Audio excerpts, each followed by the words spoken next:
a hablar de un evento sumamente interesante que ocurrió en Italia entre los meses de marzo y junio de 1944. Recordemos que en ese momento Italia ya había dejado el eje, se había unido a los aliados, había declarado la guerra a Alemania y los italianos habían dividido entre aquellos que seguían apoyando al gobierno de Mussolini, un gobierno títere de Alemania, y aquellos que conjuntamente con los aliados buscaban combatir la ocupación alemana. La historia se desarrolla principalmente en la cárcel de San Vittore, una cárcel donde estaban los prisioneros italianos y eran sometidos a sumamente rudos interrogatorios por parte de los alemanes. San Vittore se consideraba como una fábrica de confesiones.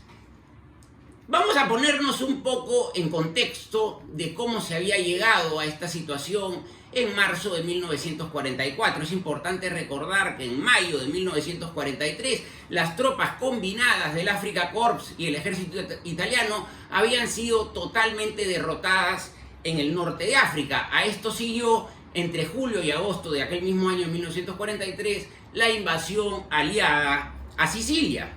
Esto produjo básicamente tres cosas. Por un lado, se deshizo por completo el sueño de Mussolini de reconstruir una suerte de imperio italiano al estilo del imperio romano. Por otro lado, los alemanes vieron amenazado su flanco sur. Parece que en ese momento hubo una discusión entre von Manstein, que a pesar de los escasos avances en la operación Ciudadela, insistió en hacer un último esfuerzo para cerrar las pinzas en torno a Kursk. Pero Hitler, preocupado por su flanco sur y al ver muy pocos progresos en esta operación Ciudadela, habría ordenado que se detenga la operación. Lo tercero y más importante que ocurrió es que Italia prácticamente se vio sumida en una guerra civil. De hecho, mientras ocurrían los combates finales en Sicilia, el 24 de julio de 1943, el Gran Consejo Fascista destituyó a Mussolini como líder del partido y luego el rey Víctor Manuel III le pidió que deje el cargo de primer ministro y nombró en su reemplazo al mariscal Badoglio. De hecho, el 8 de septiembre de 1943, Italia formalmente le declara la guerra a Alemania, pero Alemania tomó cartas en el asunto. No podían ellos dejar expuesto su flanco sur y Hitler rápidamente invadió el norte de Italia.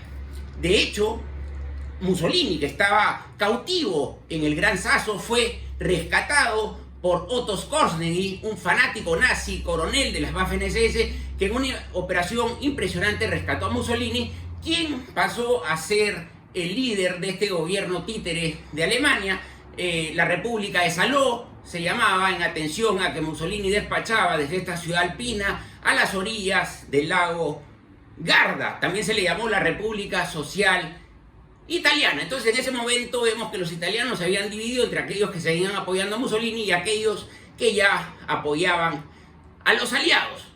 Los prisioneros que apoyaban a los aliados y que eran capturados por los alemanes eran llevados a prisiones, la más emblemática de las cuales era San Vittore. Nuestro personaje principal de esta historia, el general de la Rovere, llegó en marzo de 1944 a la prisión de San Vittore y se convirtió en la columna de resistencia de los prisioneros. Les infundía valor, les daba técnicas para resistir los interrogatorios, les decía que tenían que tener la mente en blanco durante los interrogatorios para que no se escape ningún secreto. Les advertía cosas como que en la tarde o en la noche, que uno estaba más cansado, había más riesgos de soltar la información a los alemanes. Les daba técnicas de cómo resistir y finalmente les decía: si ya no aguantas más y tienes que dar un hombre, di que actuabas bajo órdenes mías. Cuando ya era inevitable que un prisionero fuese a ser fusilado, les hacía ver que no era tan malo morir por la patria y por el rey.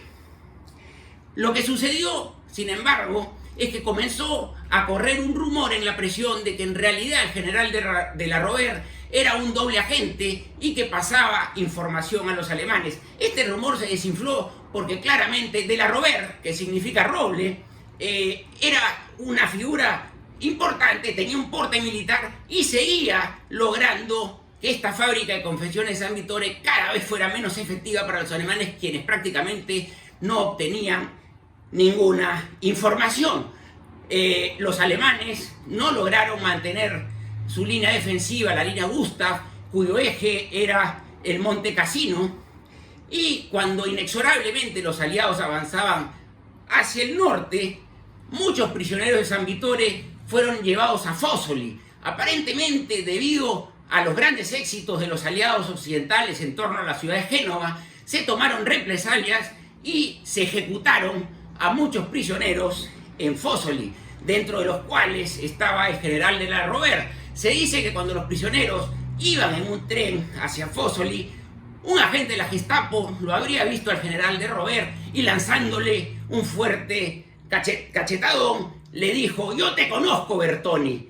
Nadie entendió a qué se debía esto, seguramente era una confusión del alemán, pero el general de la Rovere se mantuvo estoico. Ya cuando los prisioneros llegan a Fossoli y comienzan a seleccionar los guardias italianos que apoyaban a los alemanes, aquellos prisioneros que irían en el primer grupo de ejecución, un italiano se acercó al general de la Rovere y le dijo: "Bertoni, un paso para adelante".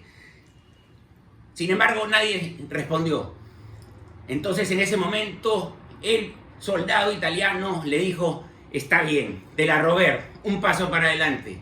De la Rovere se colocó con mucha paciencia el monóculo y le dijo: "Si usted, por favor, podría tener el respeto de llamarme general de la Rovere". Lo cierto es que cuando se preparaban las 4 ametralladoras con las cuales se iba a ejecutar a este grupo de prisioneros, el único que no había aceptado que le cubran los ojos con una banda fue el general de la Rovere, quien insistió tanto que lo dejaron ser ejecutado sin que se le cubran los ojos. Pero antes de que las 4 ametralladoras dispararan, él dio un paso hacia adelante y dijo en tono muy alto: "Oficiales italianos, en este momento del último suplicio, ratifiquemos nuestra fidelidad para la madre patria. ¡Vive el rey!".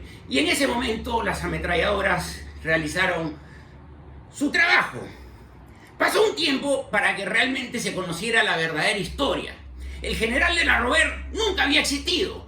Había sido una creación de los alemanes para tratar de, a través de este supuesto general, que supuestamente había desembarcado en el norte de Italia desde un submarino inglés y quien supuestamente era amigo del mariscal Badoglio y consejero personal del general británico Alexander. Lo que había sucedido es que en realidad este personaje ficticio era Bertoni, un estafador y ladrón de Génova, quien por algunos crímenes había sido capturado por los alemanes, quienes, al ver en él dotes de actor, le ofrecieron, a cambio de un buen tratamiento carcelario, dinero y libertad. Le propusieron que con este personaje ficticio de la Rovere se ganase la confianza de los prisioneros italianos y les extrayera pacíficamente información. Él lo que les dijo es: "Permítanme ganarme la confianza de los prisioneros. Por un tiempo voy a tener que hacerles ver que estoy de su lado". Pero los alemanes, al ver que pasaba el tiempo y no habían resultados, comenzaron a perder la paciencia. Bertoni logró una serie, de prórrogas para lograr su objetivo, hasta que finalmente los alemanes se dieron cuenta de que esto no estaba funcionando. Nunca sabremos si Bertoni, desde que los alemanes le ofrecieron esto, ya había decidido traicionar a los alemanes en favor de la causa italiana de resistencia contra la ocupación alemana, o si fue un proceso en el camino. Pero lo cierto es que fue un pilar decisivo para que los prisioneros italianos no se doblegaran y no dieran información, a pesar de los rudos interrogatorios, a los alemanes. La matanza en Fossoli se produjo el 22 de junio de 1944 y en Milán, un año después, el 22 de junio de 1945, un cardenal consagraba los ataúdes, uno de los cuales decía general de la Rovere. Por supuesto que el cardenal sabía que en realidad se trataba de Bertoni, antiguo estafador y ladrón genovés, y sin embargo el cardenal luego contaría que probablemente él creía el título de general le correspondía a este personaje. Muchas gracias.